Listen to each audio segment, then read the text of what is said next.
Vamos lá, esse é o Giro da Bolsa, um programa semanal com as principais notícias do mercado financeiro na semana. E hoje... baguncinha. Não, hoje coisa séria, a gente tá com alguns problemas aqui, coisa terrível. Seleção brasileira enfrentando esse obstáculo. O Lancelotti não convoca, o Ancelotti... Convocou, pô. Não convoca. Convocou. Não convoca. Jogou agora contra o Haiti. Ele não bota o Eder que meteu 3 gols. A gente tá gravando na sexta-feira. Fala aí pra mim, você meteu 3 gols já na primeira estreia. Foi empate. Empate com o Haiti? Aham. Eu paro de ver o jogo, eu juro pra você.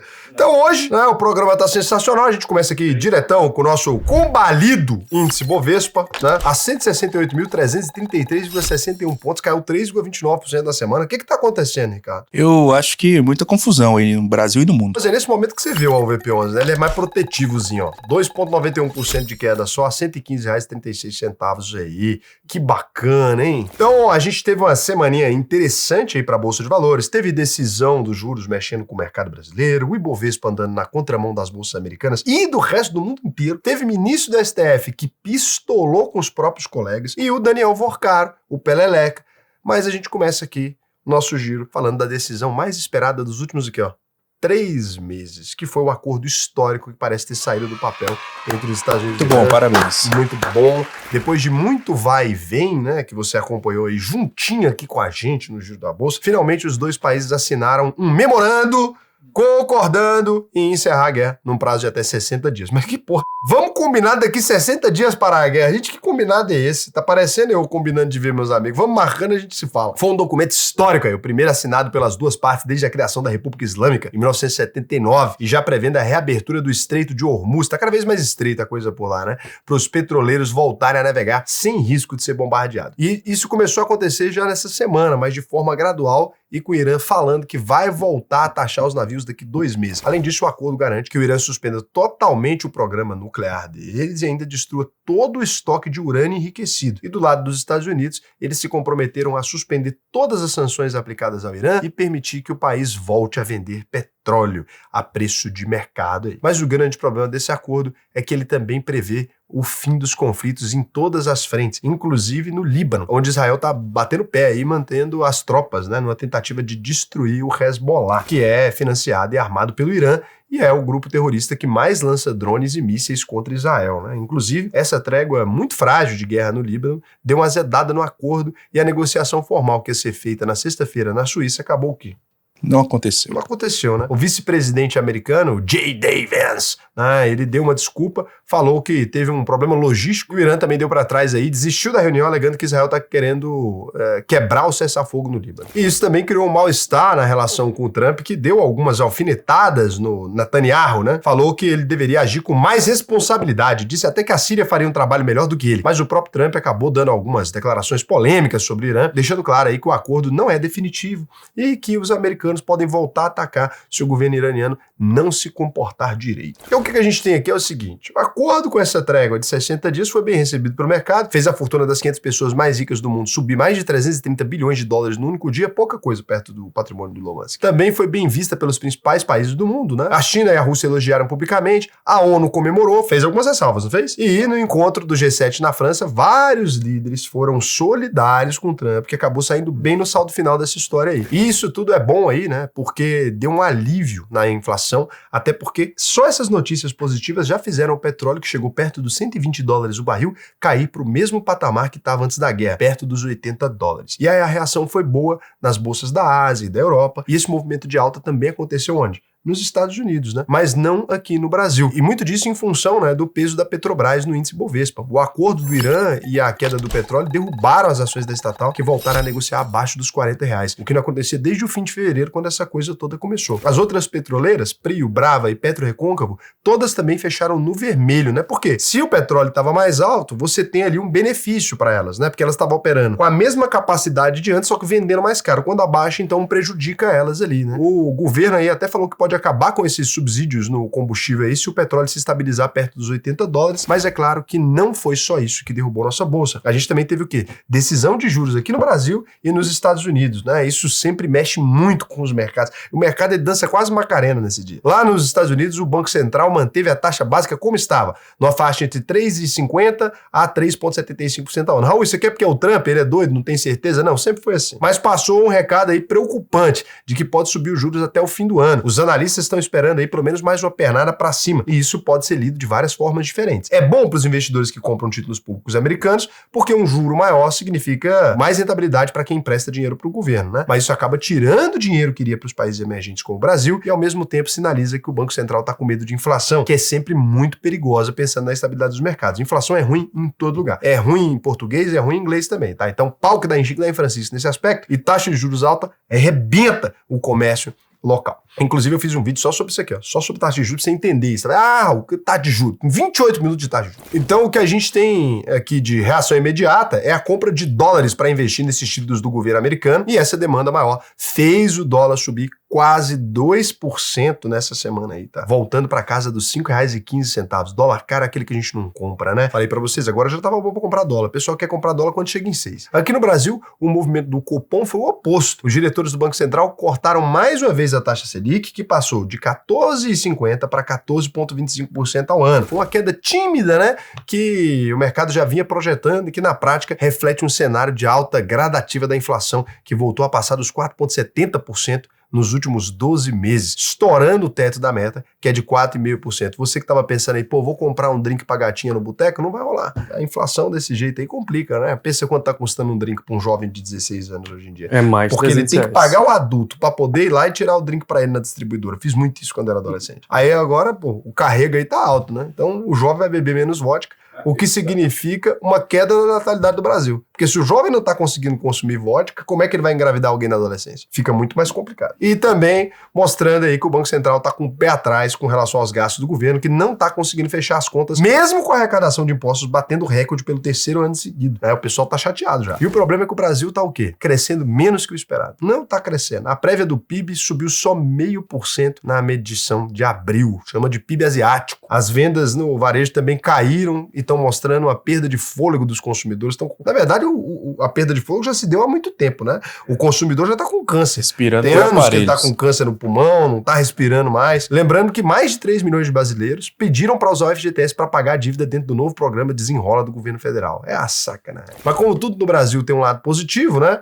A seleção empatou com o Marrocos na semana passada. A boa notícia vem para os investidores aí. É que a Selic é alta, a gente está falando de o maior juro real do planeta. E esse juro está fazendo a rentabilidade do Tesouro IPCA bater recorde, passando de 8,5% acima da inflação. É bom demais. Loucura, hein?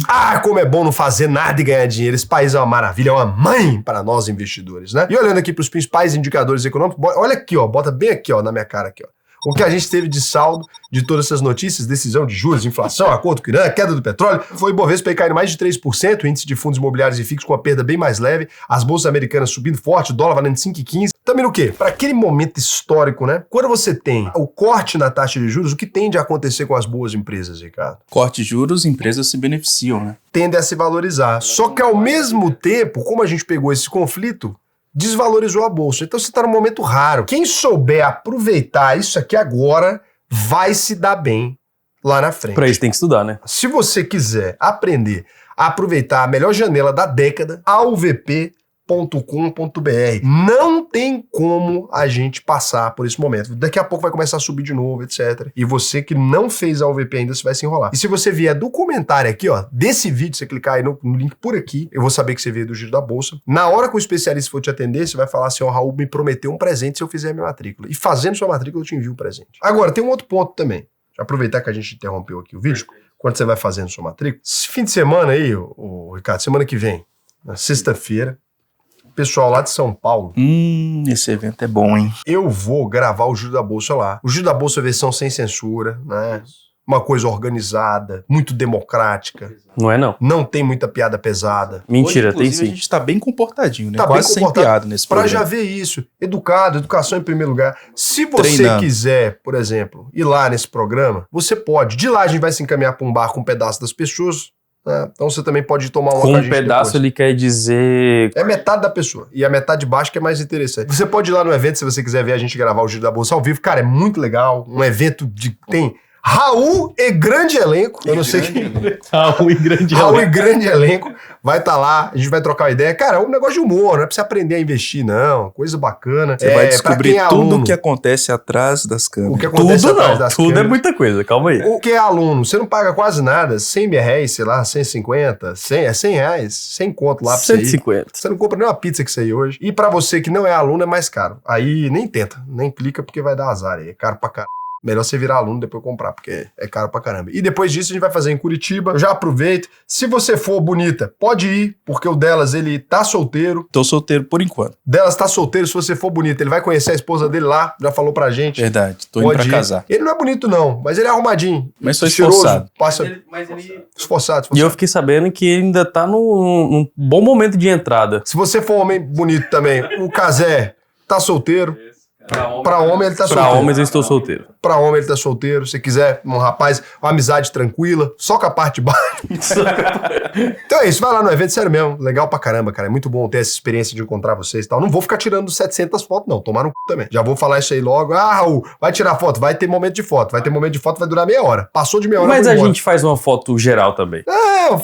Põe na IA essa merda. Eu tiro a foto assim, vocês põem lá que me abraçou. Vou fazer um totem Mas quem seu. vai querer foto comigo também? Tô me achando também, né? Né, não é tudo isso também, não. Também não é assim também, não.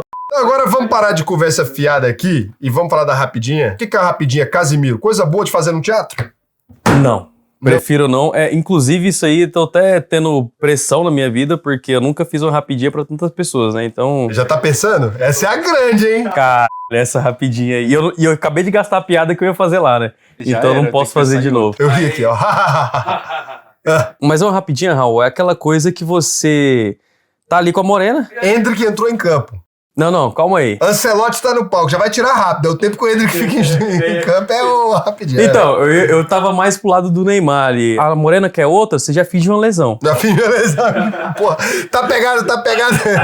Sentiu o ciático, porra. É isso aí. Não, rapidinho nada disso. É uma notícia que não é nem irrelevante ao ponto de ficar fora do programa, nem relevante o suficiente também pra ganhar um destaque. Sabe quem que deu problema aí? Privatização da Companhia de Saneamento do Estado de Minas Gerais. Copasa. Foi concluída nessa semana com direito à cerimônia realizada na B3. O governo de Minas vendeu 45% das ações, ficou com apenas 5%, levantou um capital de 8,4 bilhões. Depois da oferta, a Equatorial passou a ser dono de 30% da Copasa e os mineiros estão que é a merda. Vou te dizer o que é a merda.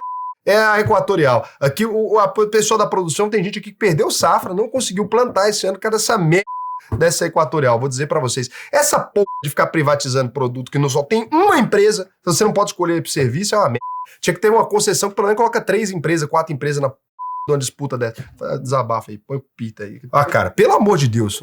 Não, sinceramente, isso aí ainda era tragédia, eu tenho uma raiva de italiano até hoje. Quando eu ouço alguém falar que sotaque italiano, já me irrita por causa da Enel. E o ex-deputado federal Eduardo Bolsonaro foi condenado pela primeira turma do STF a 4 anos e 2 meses de prisão pelo crime de coação no curso do processo. Ele é acusado de interferir lá dos Estados Unidos no julgamento do ex-presidente Bolsonaro pela suposta tentativa de golpe de Estado. Com a decisão, Eduardo pode ficar inelegível até 2038. Ele não pode nem pisar aqui.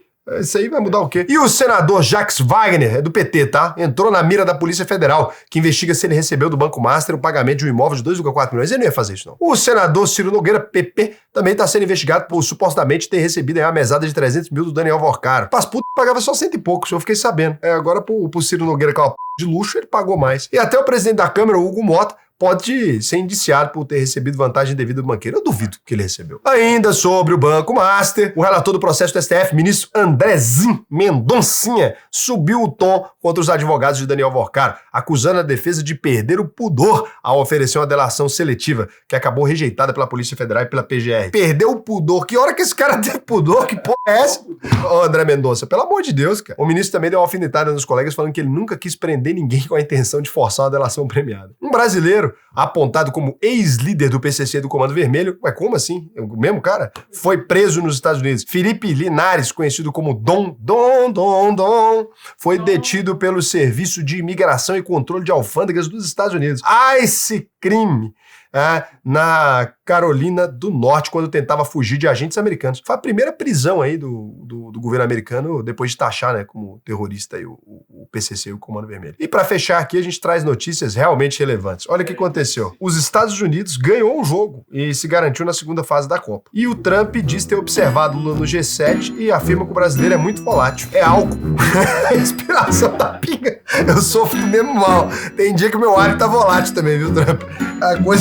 É coisa de pinga, viu? Tabela Brasileirão Série B, Vila Nova em segundo, viu? Já o Goiás tá em 12º. Ai! Pode jogar 3 jogos, tem não um ganha jogo não, a menos, pai. tem um não jogo a ganha, menos. time afundado do caralho.